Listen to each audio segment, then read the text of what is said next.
Okay, so today we are going to continue with our discussion on the um, statement of cash flows that we started on Monday.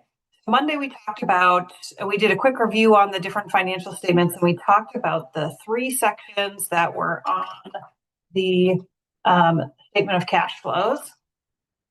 And we talked about what was in each of these. Does anybody remember what was in the finance section of the statement of cash flows? That was the one that dealt with liabilities and equity.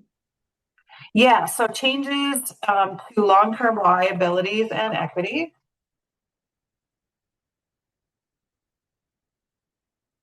So we had things like taking out or repaying a loan. We had investing in a company, so selling like shares. Sorry, I'm going to change that to receiving.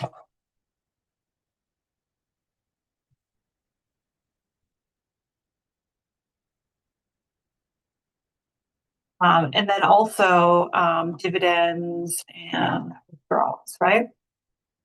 And then what about the investing section?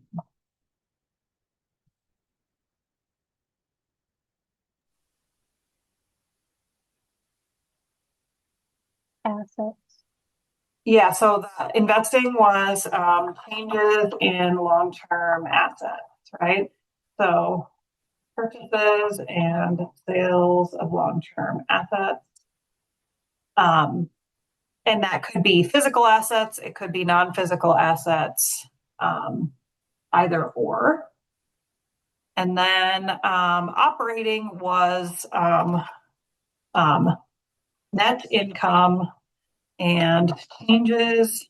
One thing we didn't talk about as much in the operating section was changes in short-term assets and liabilities fall under the operating section.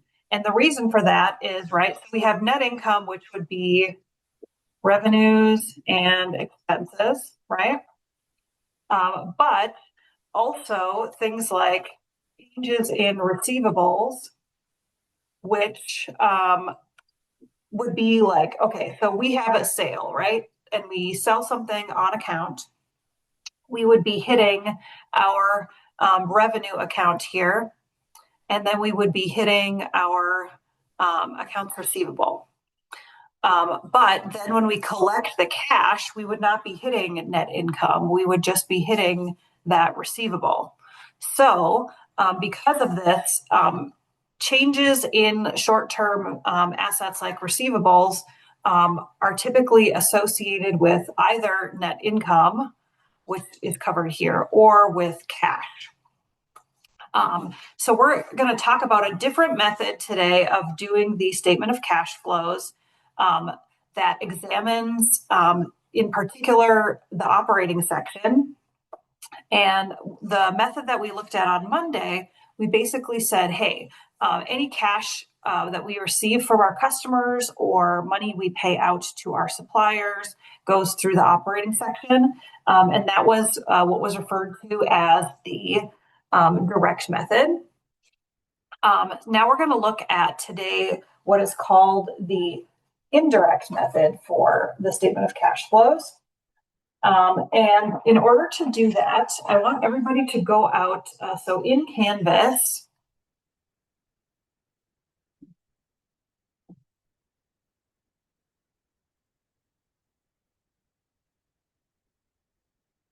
there's a document that's posted out in the modules, which is a worksheet that we can use. So if you go out to the chapter 16 module, went a little too far there. There is this Martin Manufacturing worksheet handout. So go ahead and take a second and download that, and you can open it in Google Sheets or Excel, whichever one is easier for you. I don't care which program, or you can open it in Numbers if you've got a Mac. But go ahead and grab that worksheet and download it.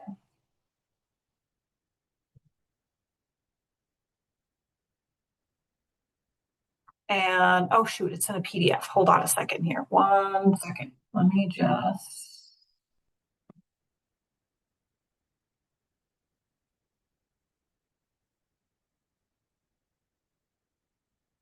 Let me put the Excel version out there for you. 1 second. Sorry. I posted the wrong version.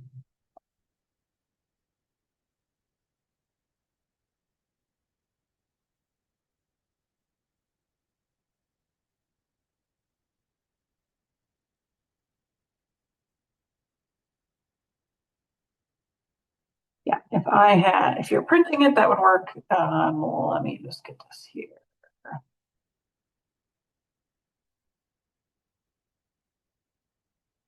Oops.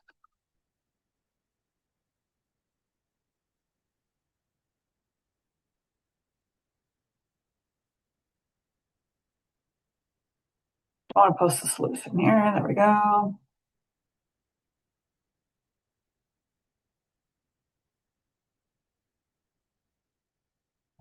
Okay, so download the Excel version.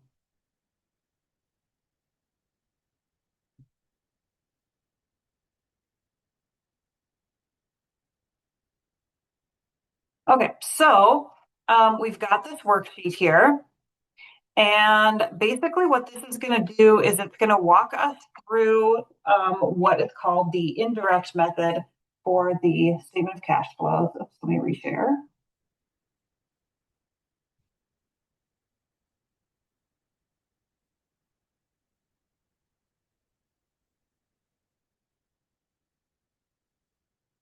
Oh, why did it move it? There we go. Okay. So in the indirect method for the statement of cash flows, what we do is we put together the operating section looking at the changes in the current assets and current liabilities. So, and actually the entire statement of cash flows ends up being assembled based on changes in different accounts here, right?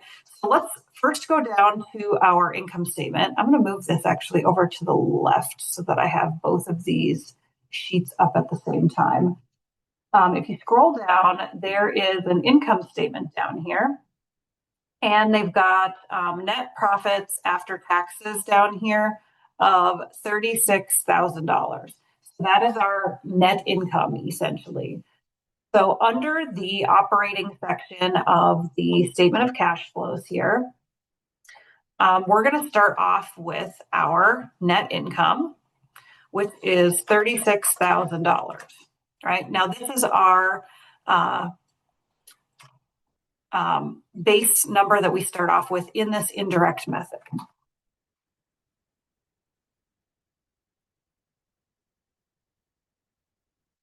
Right. So the next thing that we're going to do here then is there's one major expense that most companies have, which is not associated with an exchange of cash. And that, because we're looking at a statement of cash flows, we don't want to include that in this operating section here. And that is our depreciation expense, which is out here, right? So when we purchase an asset, it ends up being down here in this section of the statement of cash flows. And so we do not want to include this when we're depreciating it, because there's no exchange of cash going on at this time. So the depreciation part is a non-cash expense where we're essentially writing off the purchase that we made in a previous period. So we're going to add back depreciation expense. And if we have amortization, we would add that back into. I'm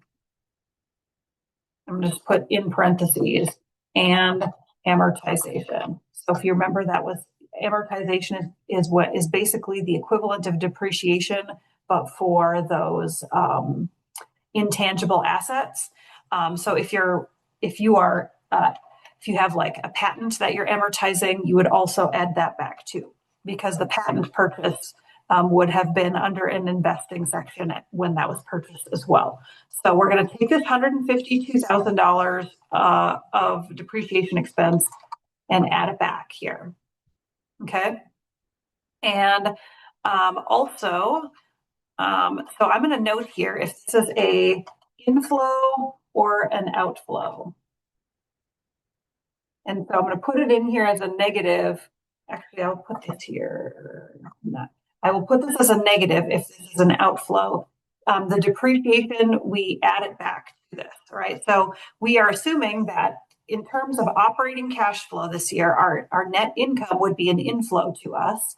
And also, we're adding to that the depreciation. So in terms of cash income, this is a baseline from where we're starting. Okay, now the next thing that we need to look at are going to be changes in receivables and payables and things like that. So we're going to go back here and I'm just going to go down here and I'm going to take the current year amount in each of these columns and I'm going to subtract the prior year here.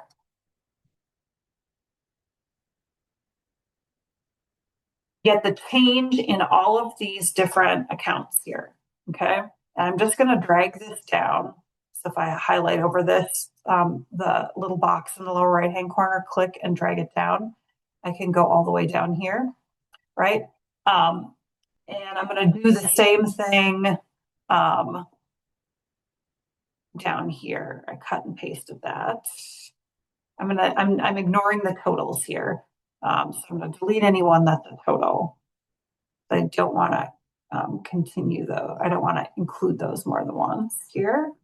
And then, so basically I'm just calculating the difference for all of these different items here. Okay. So we have here then, we note here that we have a change in cash here. So when we do our statement of cash flows, we end up with a change in cash at the bottom, which is the total of the cash flows from these three sections on the statement of cash flows. And let me pull up what that looks like here.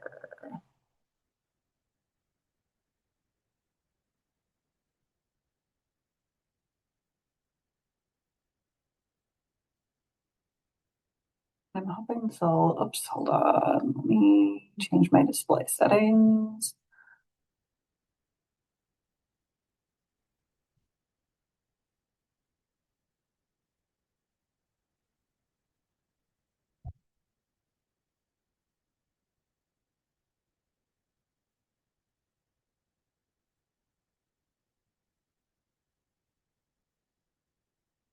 Shoot. All right, it's going on the wrong screen here. Let me just pull it off of the screen. I'll just pull it over here.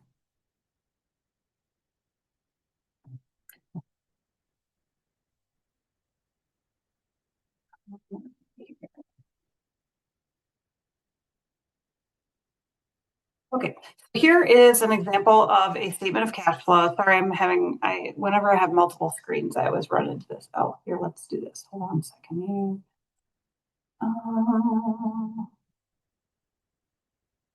So let's try it. Let's do this.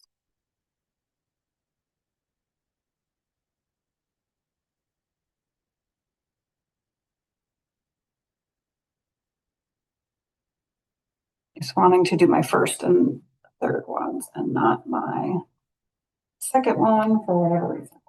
Okay. All right. So here is the statement of cash flow. So the top section is the operating section. They've got 70,000 in this example for operating cash flows. They have minus 260,000 for investing, and then they have 170,000 total for financing. If you add those three numbers together, you get a net increase or decrease in cash. So here, positive 70, positive 170, and minus 160. Total a decrease in cash or change in cash, negative cash flow of $20,000. And then they show here at the beginning of the year, we had 42,000 in cash. And at the end of the year, we had 22,000 in cash.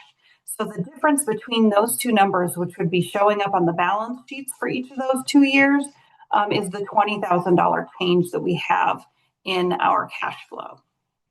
Okay, so that's what we're trying to assemble here in our indirect statement of cash flows. So looking at this, now we're going to go through here in this operating section, and we're going to look at changes in short-term assets and short-term liabilities. So we have a positive change in accounts receivable. So thinking about accounts receivable, and when we consider it with respect to our income, if our receivables are going up, which they did here, right? They went from, in 2011, 763,900, 805,556. Our receivables went up. That means we did not receive that $41,656 in cash. All right. So an increase in short-term assets, we assume that's due to a decrease or outflow of cash.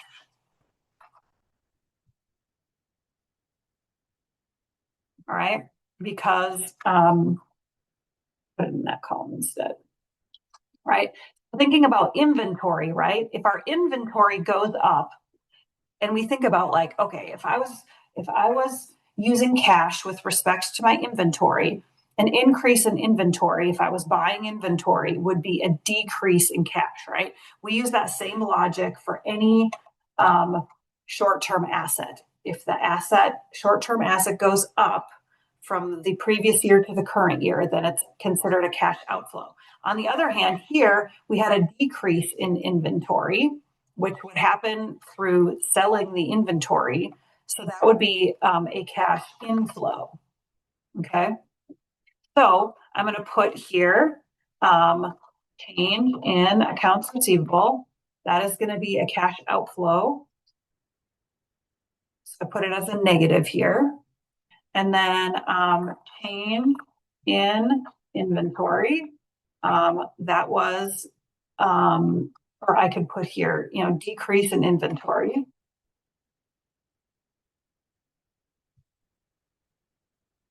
That's going to be a cash inflow. I'm going to put it as a positive here. Okay. And then, so that's all the short-term assets I have, or my current assets. So now I'm going to go down and look at my liabilities. Now I'm going to add some more lines here just to have a little more room. So looking at these, okay, I've got a total current liability section. Everything above that is going to be my current liabilities. Now, my accounts payable went from 400,000-ish to 230,000, right? So it went down.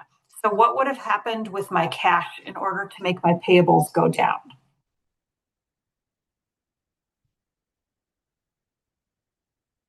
I'll let everybody think about that for a second. So if our payables are going down, that means that we paid for them, right? So on the liability side, it does the exact opposite of what it does on the asset side. So if the liability goes down, it's because we paid for it. So that's an outflow. Okay. And then we had current short-term notes payable. They also went down, which means we paid for those too. So that's an outflow. And then our accruals also went down. So those are all outflows. Okay. All right. So here we're going to just put this in decrease in accounts payable, decrease in notes payable,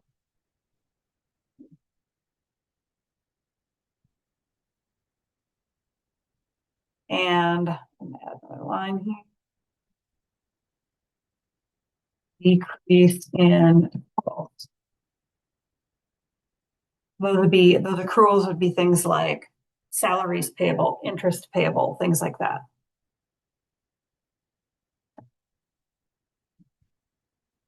Okay, let me do this. Let me put this to accounting here. There. We've got our parentheses. Okay, so those are all of our operating cash flows here. So now I'm going to just total those up.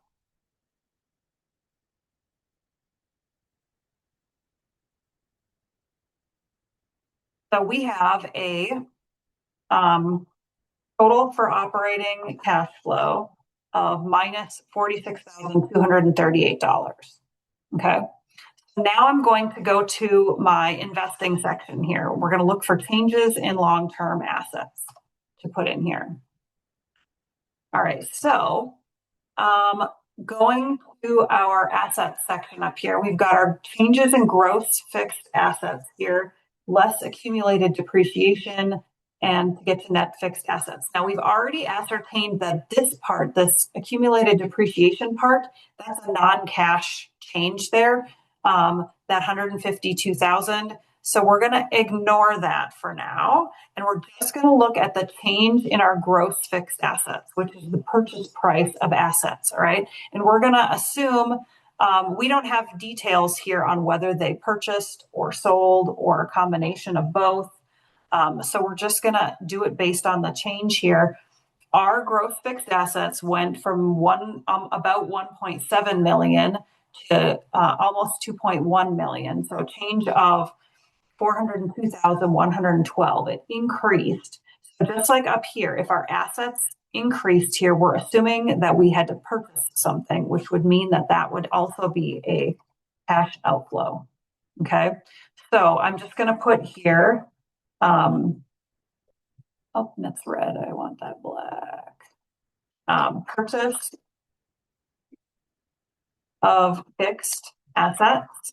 And that's going to be a cash outflow for the 402,112 here. Okay. And that's the only long-term asset that I have here. I'm ignoring the depreciation and the net fixed assets because, so we ignored it on the income side and we're ignoring it on the balance sheet side here. Okay. All right. So then going to our financing section here, we're going to go down and look at our long-term liabilities and equity sections down here. Okay. So we've got down here long-term debt in our long-term liabilities section, and the long-term debt went up. Okay, so that means that we must have borrowed some money, right? So if we borrow money, we'll say, all right, well, if I'm just looking at cash here and I borrow money, what does that mean for my cash flow? That would be a cash inflow. Okay. We're going to treat that as a increase in long-term debt. Whoops. 465,250. Right? And I'm gonna put a total down here for now so we can see where we're at. So total change in cash, and I'm going to put the total from the operating cash flow here. And I'm going to add to that I'm going to just add these three sections together. These are negatives, obviously, so they will be adding a negative is like subtracting, right? So E14, and I'm going to put, we'll put E23 here. And then I'll put a total in there.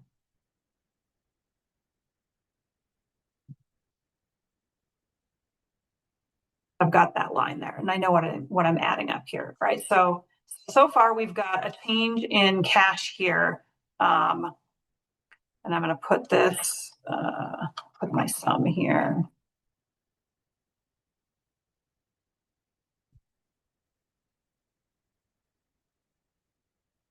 There we go.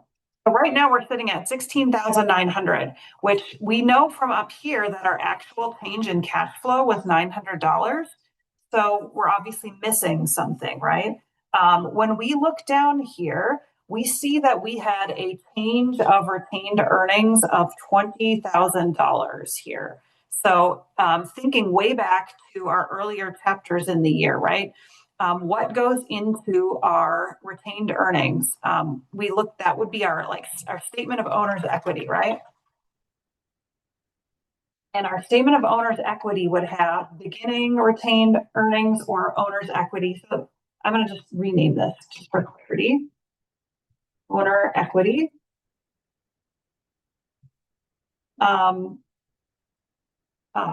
owner capital, sorry. I'm going to put owner capital. Okay. So beginning owner equity. And so we had retained earnings at the beginning of $280,000. Actually, let's make this a little wider for now. Do it over there. And that gets increased by what? Our net income, right?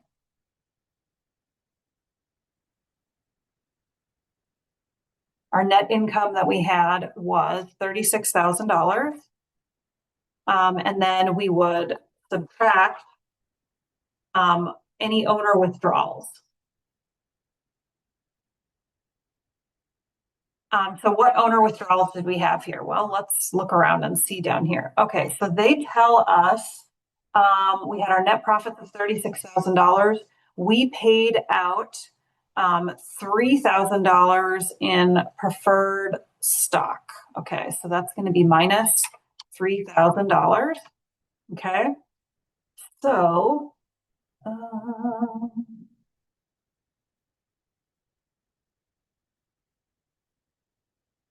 that's going to get us to our beginning balance here. Oops, G32. There we go. Plus G34 plus G36. So our ending owner equity is 313,000 here. So the difference here we have is 33,000. Okay. Which that's our earnings available for common stockholders. Now, so if we notice here, by the way, we have only $300,000 here in owner capital. But what we're calculating here is 313,000. So they had preferred stock dividends here of $3,000. If we still only have 300,000 here, then that would be, we didn't get into dividend policy in this class, but there's two different types of owner withdrawals that can be taken out, preferred and common dividends. And so here they've got two different kinds. We can assume that if we look at our change in owner capital here and there is a difference, that the entire difference is going to be due to owner withdrawals. Okay. So if I just lump these together here and look at these as one type of dividend here, I would have had to, in order to get from 316,000 here to 300,000, I would have to have had 16,000 in other dividends and owner withdrawals, 3 of which would be these preferred stock, and the other 13,000 would be common dividends. We're not going to get into that, just a total of 16,000. But you can assume that these are the two things that are going in here. In this case, we don't have any changes in ownership in terms of stock, so we can ignore that. So now, though, I know that I've got dividends of $16,000, and I'm going to put those here too. So, payment of dividends. And boom, look at that. Our change in cash here is now the $900, which is matching the change in cash that we see on our balance sheet. So that's how you know if you've gotten your statement of cash flows correct, is that your change in cash here equals the difference in beginning and ending cash for the time period. Okay. All righty. So with that, let's go to problem number 2. in the sample problems, which is an indirect method statement of cash flows. So I'm going to minimize this.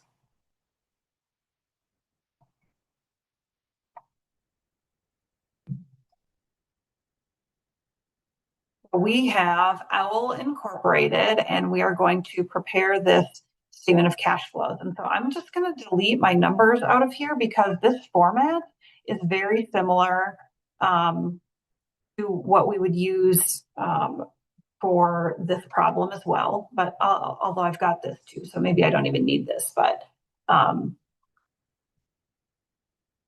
we've got a cash receipt from a sale of equipment. Let's make this bigger here. So the cash receipt from a sale of equipment is going to be in the investing section, right? So let's look at this, right? We're going to start off with our net income, which they gave us. That's $30,000. And then we are going to adjust from our net income to our operating cash flow by looking at first adding back our depreciation expense, just like we did in the other example. And then we're going to look at changes in assets and liabilities. So they were kind enough to summarize all those. We don't even have to do these manual. We're going to have a decrease in current assets other than cash. So thinking about current assets, right? The easiest one I think to think about intuitively to remember whether whether increases or decreases are inflows or outflows is inventory, right? So let's think about inventory. If our inventory goes down, it's probably because we sold the inventory, right? So that would be a cash inflow. So if we have a decrease in current assets other than cash, then that would be a cash inflow. So we'll put that as a positive. And then we've got increases in current liabilities here. So we're looking at current assets and current liabilities. An increase in current liabilities would be, let's say that our accounts payable goes up, right? That means that we did not pay for some expenses with cash, right? So if instead of paying for an expense with cash, we have it sitting in our accounts payable, that means that we saved that cash instead of spending it. So we're going to treat that as a cash inflow also. You could also think about it like, oh, I took out a note payable. That increased my note payable and I borrowed cash. So that would be an increase in cash. So that's another way you can look at that to remember if it's an inflow or outflow. Okay, so those are, we've got that. Okay, so land would be investment. We've already taken care of net income. Common stock issuance would be in our financing section. Dividends are in the financing section, and this is investing. Okay, so that's all of our, that is all of the items that would be in operating here. So we've got 10,000, 22,000, $30,000 in increases here. Make sure you put a negative sign if it's a decrease, just to keep track of it. So net income of 30,000 plus 30,000 in adjustments to arrive at operating cash flow. So these are the differences between net income and how changes in our current assets and current liabilities affected our cash. And that's why it's called the indirect method, because instead of saying, hey, we paid this to our vendors, or hey, we got payments from our customers, we're taking our net income number and then adjusting it for things that were affected by cash that were outside of the net income. Okay, so that's our operating section. All right, now, so for this one, scrolling, oops, oh, heck, it only has the one section on it. They're not having us do the financing section. Okay, well, let me just grab my little Excel back here and look at that. And we'll do it on our own, just so that we have a complete one here. So looking back here, we have, I'm just going to summarize this with what we've already done here, right? We had a $60,000 here. Started out with that, and then we had, I'll just, we'll say that we had 8,000 and say increasing current liabilities was 10,000. And we added back our depreciation expense for 12,000. Oops, one too many zeros. Okay, so we've got that section there. I'm going to put, okay, sale of fixed assets. That would be a cash inflow for us, cash receipt. Got that. Cash payment of dividends, that's going to go down here. That would be a cash outflow for 4,000. And cash receipt from issuance of stock, okay. That would be under financing here. 12,000 increase. Cash purchase of land. It's going to be an investing one for minus 25,000. And, oh, you know what? Let's see. I'm going to put this to 16.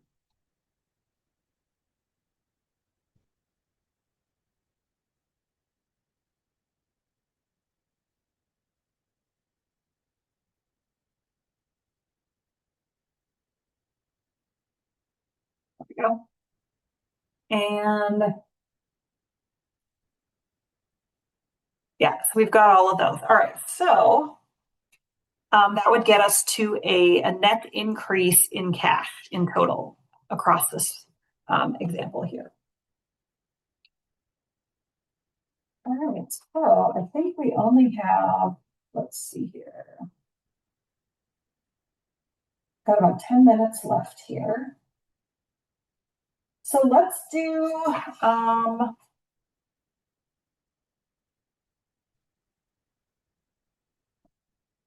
we already, let's do free cash flow really quick. This actually, no, let's do this one because the free cash flow is something where we can just plug in a, oh,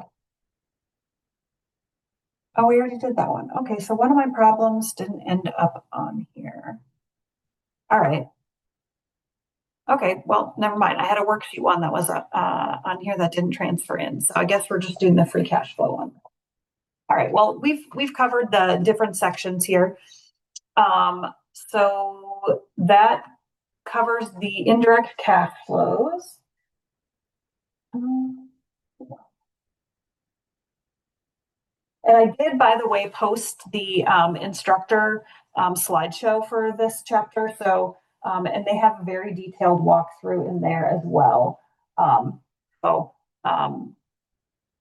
if you need more, there's both videos posted and the walkthrough in the instructor slides if you need that. There's also the textbook. But I think that basically covers the indirect section for the statement of cash flows. Now, one thing you've probably figured out by now between Monday and today is that this is sort of an involved process to figure out what is affecting our cash flow. And so there's a lot of moving components there. Because of that, they have some metrics out there, a ratio called free cash flow that you can use to figure out your cash flow from your operating activities in a little bit of a simpler way, or to sort of simplify the whole cash flow concept so that you can get summaries without having to prepare an entire statement of cash flows. Because with a real company, they're going to have a ton of different accounts, and that's going to get really complex to do that. So we're going to look at this metric called free cash flow, which is cash flow that's available from our operating activities after we've paid for planned investments in long-term assets and dividends. So basically, what is our cash flow with only the long-term investments and dividends considered, and ignoring paying off debt and sales of assets and things like that. So I'm going to walk through how we do that. Now, the free cash flow, let me just grab this really quick here in a screenshot for you.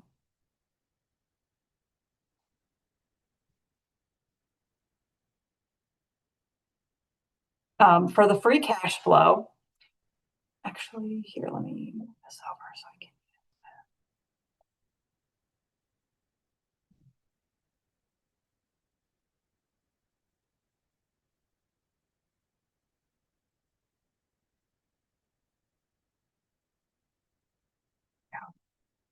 So we take our net cash provided by operating activities.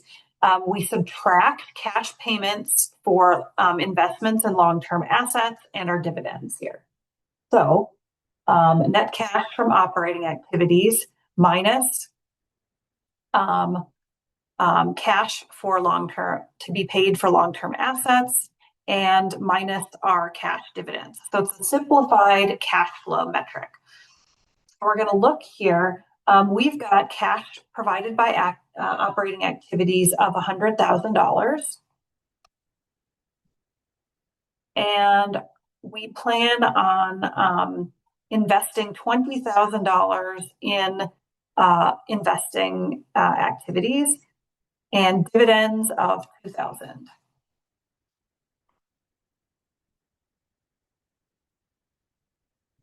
That's going to get us to a free cash flow, so 10,000, 80,000, 78,000.